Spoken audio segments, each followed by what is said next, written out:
इससे आमदनी बहुत हो सकती है वक्फ की जमीन से। अरे भैया कैसे आमदनी हो सकती है? आप कब्रिस्तान में मुर्दों से पैसा वसूलेंगे? वक्फ की जमीन पे कब्रिस्तान है, आप मुर्दों से पैसा वसूलोगे? भाई उठो उठो पैसा दो। मोदी जी ने कहा है पैसा दीजिए, कि ये अपने दोस्तों को धार्मिक संपत्तियों को कब्जा करके देने की एक शुरुआत है। पर और लोगों को तो ये पता ही नहीं कि उनको कैसे ठगा जा रहा है और बेवकूफ बनाया जा रहा है। और मीडिया का इसमें इंपॉर्टेंट रोल है। सबसे बड़ा रोल लोगों को बेवकूफ बनवाने में इनके हाथ से वो मीडिया का है।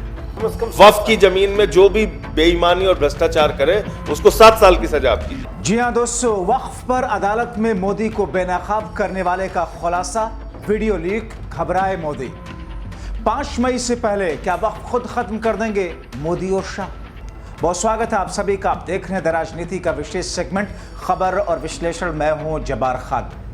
दोस्तों, ऐसी कौन सी स्थिति आ गई कि जब एक तरफ सुप्रीम कोर्ट के फैसले से घिरी हुई मोदी सरकार अब खुद ही वक्फ के कानून को पीछे लेने की बातें करती हुई दिख रही है। आखिर मोदी शाह के उस कानून के अंदर कौन सी ऐसी कमियां हैं जिसके बुनियाद पर अब मोदी शाह को खुद लगने लगा कि यह कानून सुप्रीम कोर्ट में बिल्कुल टिक नहीं पाएगा?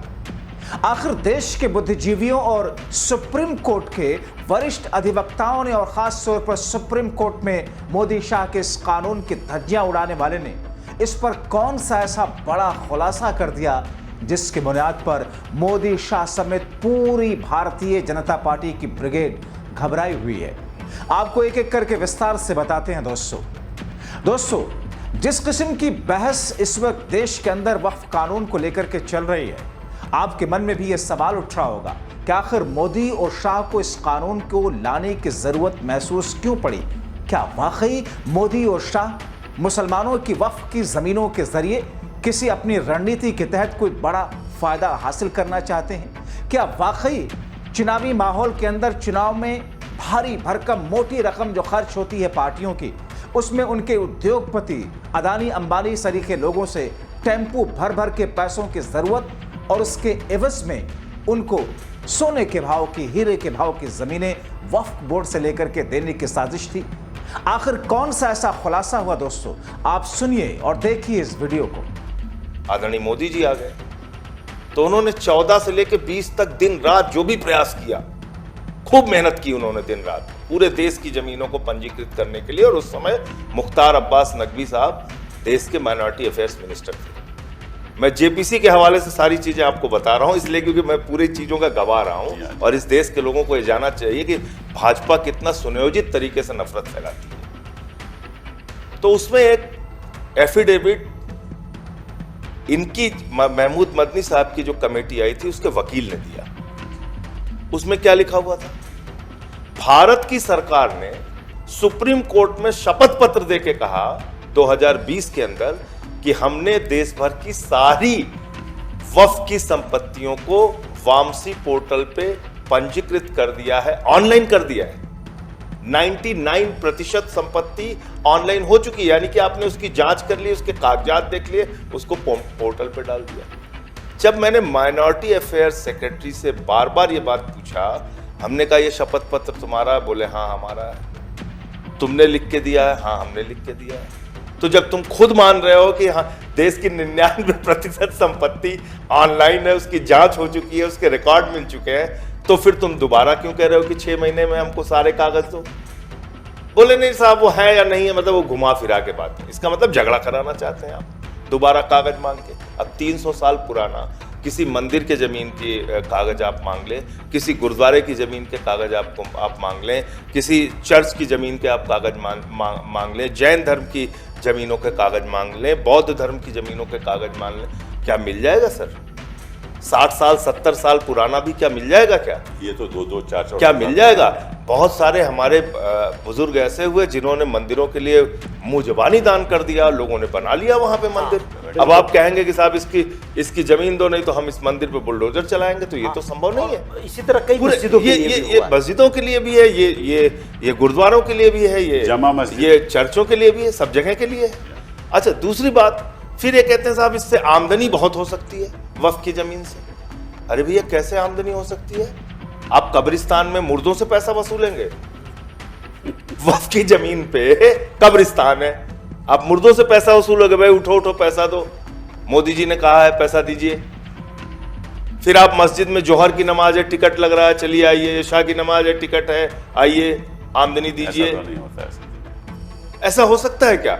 मगरिब की नमाज का टिकट इतना है, अगर पढ़ने आना है तो इनके यहाँ कॉन्सेप्ट नहीं है। तो फिर मेंटेनेंस कैसे? अब इनका जो वो चंदे से करते हैं, मस्जिद की जो कमेटियां होती है वो इनके चंदे से करते हैं। यहाँ तक कि इमाम की जो तनख्वाह होती है, अब तो कुछ राज्यों में जिसमें भाजपा शासित भी राज्य हैं, हमारी सरकार को ज़्यादा इन लोगों ने बदनाम किया, दिल्ली की सरकार को, उसमें कर्नाटक है, हरियाणा है, मध्य प्रदेश है, तमाम राज्य सरकारें हैं जो इमामों को तनख्वाह देती हैं। लेकिन उसका इन्होंने मस्जिद कमेटी के माध्यम से चंदे का भी अपना एक सिस्टम उसके मैनेजमेंट को चलाने के लिए बना रखा है। जो कुछ भी थोड़ा बहुत चढ़ावे का सिस्टम है वो दरगाहों पे। तो आमदनी कहने लगे साहब 12,000 करोड़ की आमदनी हो सकती है। मैंने कहा ज्यादा मेहनत ही मत करो, एक नीरव मोदी को पकड़ के लेके आओ, 20,000 करोड़ उससे वसूलो, देश के करोड़ों मुसलमानों के तुम्हें फायदे की चिंता है, 12,000 इनको दे दो, 8,000 करोड़ अपने पास रख लो। ये कौन से बेवकूफी के तर्क आते हैं? और सबसे महत्वपूर्ण बात जो बार बार मैं कह रहा हूं सर, कि ये अपने दोस्तों को धार्मिक संपत्तियों को कब्जा करके देने की एक शुरुआत है। इसकी वजह यह है कि इन्होंने कोशिश किया किसानों की जमीन कब्जा करने की, वो काला कानून पास नहीं हो पाया। अब सबसे ज्यादा जमीन धार्मिक संपत्तियां हैं, वो चाहे मंदिर की हो, चाहे चर्च की हो, गुरुद्वारे की हो, मस्जिद की हो। एक चीज क्या फैलाई गई, दुनिया के तमाम मुल्कों में उतनी जमीन नहीं है जितनी जमीन वक्फ के पास है। 8 लाख। अरे भैया हिंदुओं को इतना मत कमजोर समझो। मौलाना साहब बैठे हुए हैं, बुरा मानेंगे मेरी बात को मदनी साहब, हिंदुओं के पास हिंदुस्तान में वक्फ से 3-4 गुना ज्यादा संपत्ति है। ऑन रिकॉर्ड आपके चैनल पे, चाहे आप, मैं कागज दे दूंगा, चला दीजिएगा, आपने भी उसको पढ़ा था, बहुत संपत्ति है। 10 लाख एकड़ तो खाली 4 राज्य मिला के है, और इनका 9.4 लाख एकड़ है।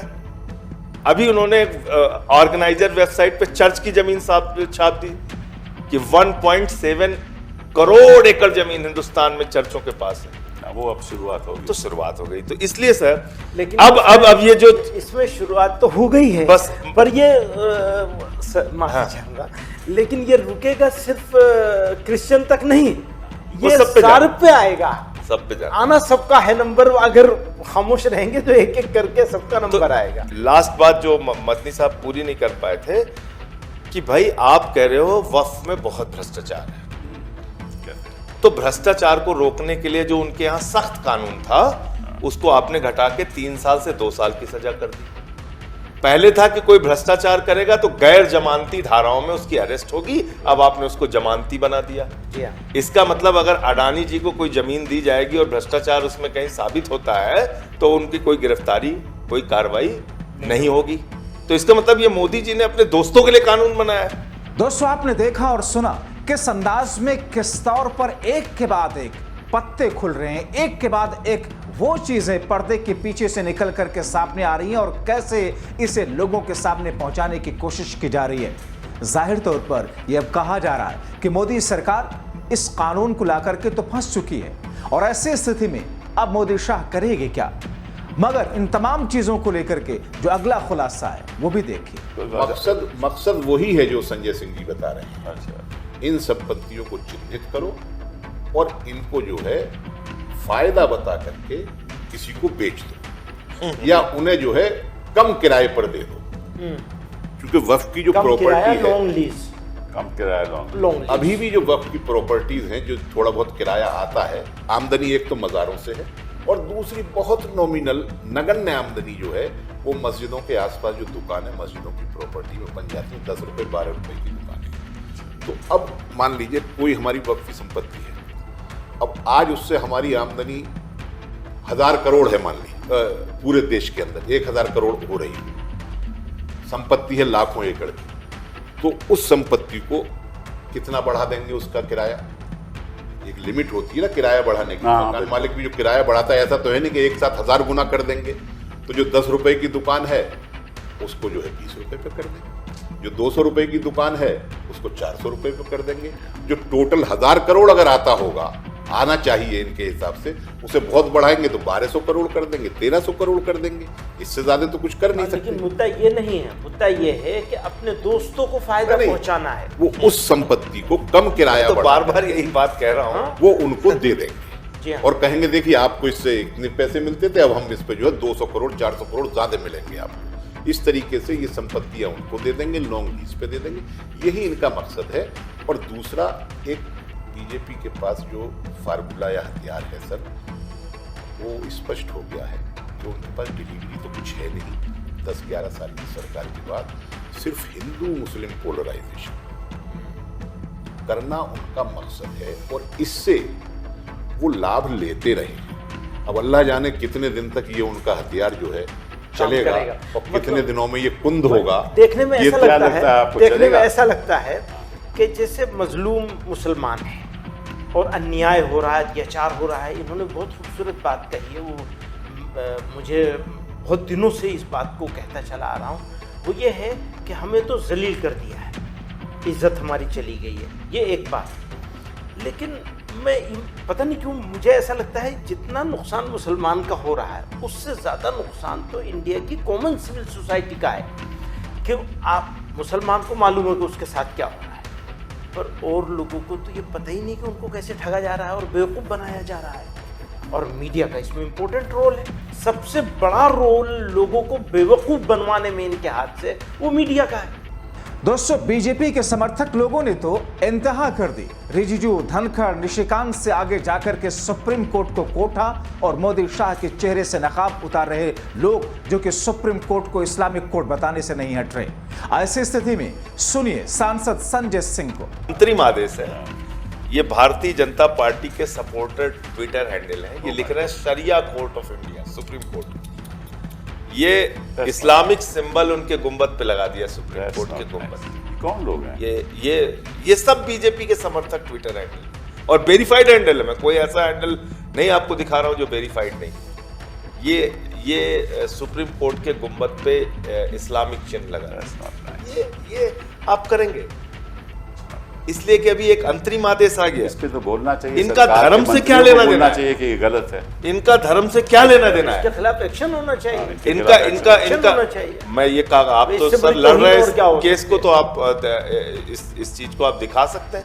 ये देखिए, अयोध्या के अंदर 13,000 एकड़ जमीन सेना की, जी, भारत की सेना की जमीन, जिसको ये लोग कहते हैं कि हम बड़े राष्ट्रवादी हैं। इनके राष्ट्रवाद की सच्चाई ये है, इनके धर्म की सच्चाई ये है कि ये धर्म के नाम पे धंधा कर रहे हैं। 13,000 सेना की एकड़ जमीन उठा के अपने दोस्त अडानी को, रामदेव जी को, रविशंकर जी को इन्होंने उठा के ये धर्म के नाम पे धंधा कर रहे हैं। ये काशी कॉरिडोर के नाम पे 300 मंदिर इन्होंने तोड़वाए सर।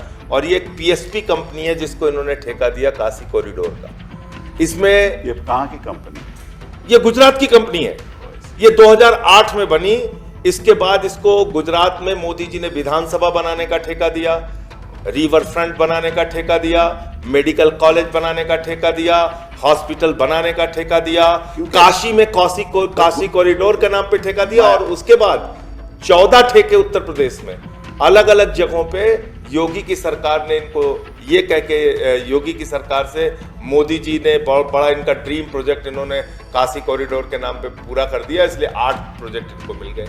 ये गुजरात की कंपनी। मैं आपसे इत्तेफाक तो रखता मैं हूं, एक मिनट आपसे जी, इत्तेफाक रखता हूँ जी, कि मेरा मानना है जी, कि इस देश में सबसे होशियार, सबसे काबिल, सबसे जो बनाने संस्थान बनाने लोग केवल गुजरात के। मैं किसी राज्य के खिलाफ नहीं हूँ सर। मैं किसी राज्य के खिलाफ नहीं हूँ, आप लेकिन कैसे मैं ये कहेंगे कह रहा गुजरात के हैं, हूँ, गुजरात मैं के? ये कह रहा हूँ, मैं किसी राज्य के खिलाफ गुजरात नहीं के हूँ। नो पार्लियामेंट मैं भी तो किसी बनाया। भाषा के खिलाफ नहीं, मैं किसी राज्य के खिलाफ नहीं। मैं ये कह रहा हूँ कि उत्तर प्रदेश इतना बड़ा सूबा, वहां पे आपको एक कंपनी नहीं मिली जो काशी कॉरिडोर बना सके। सब इनएफिशिएंट लोग हैं भैया, गुजरात के लोग सब ये तो मैं ये कह रहा हूँ हिंदुस्तान में कोई और efficient पूरे नहीं थी। उसका नक्शा बनाने का काम गुजरात की कंपनी को। गुजरात में बहुत सारी कंपनियां जो मोदी जी की पसंद की नहीं है, वो कंपनियां उनके पसंद की हैं जो उनकी पार्टी को फायदा पहुंचाती हैं। मैं खुले शब्दों में कह दूं, तो दोस्तों, आपने इतने दिनों की बहस में वक्फ संशोधन विधेयक, उसके कानून बनने की प्रक्रिया और उसके सुप्रीम कोर्ट में जाने के बाद में उस पर सुप्रीम कोर्ट का आंतरिक स्टे, कुछ बिंदुओं को लेकर के पूरे एंगल से आपने चीजों को समझा और देखा, मगर इस बीच में जो बातें कही जा रही हैं, जाहिर तौर पर यही वो बातें हैं जो सच हैं, मोदी और शाह की साजिश को या फिर उनकी रणनीति को कथित तौर पर बेनकाब करती हैं। बहरहाल इंतजार कीजिए आगे आने वाले दिनों में होता क्या है, सुप्रीम कोर्ट इस पर 5 मई को फैसला क्या देता है। लेकिन यह सवाल, क्या 5 मई को फैसला देने से पहले ही सुप्रीम कोर्ट को दबाने की, उसे प्रेशर में लेने की कोशिश बीजेपी की है, या फिर उससे पहले खुद ही मोदी शाह इस कानून को वापस ले लेंगे, देखना अहम होगा। अभी के लिए इतना ही, बहुत शुक्रिया। इससे आमदनी बहुत हो सकती है वक्फ की जमीन से। अरे भैया, कैसे आमदनी हो सकती है? आप कब्रिस्तान में मुर्दों से पैसा वसूलेंगे? वक्फ की जमीन पे कब्रिस्तान है, आप मुर्दों से पैसा वसूलोगे? भाई उठो उठो पैसा दो। मोदी जी ने कहा है पैसा दीजिए, कि ये अपने दोस्तों को धार्मिक संपत्तियों को कब्जा करके देने की एक शुरुआत है। पर और लोगों को तो ये पता ही नहीं कि उनको कैसे ठगा जा रहा है और बेवकूफ बनाया जा रहा है। और मीडिया का इसमें इंपॉर्टेंट रोल है। सबसे बड़ा रोल लोगों को बेवकूफ बनवाने में इनके हाथ से वो मीडिया का है। वक्फ की जमीन में जो भी बेईमानी और भ्रष्टाचार करे उसको 7 साल की सजा आपकी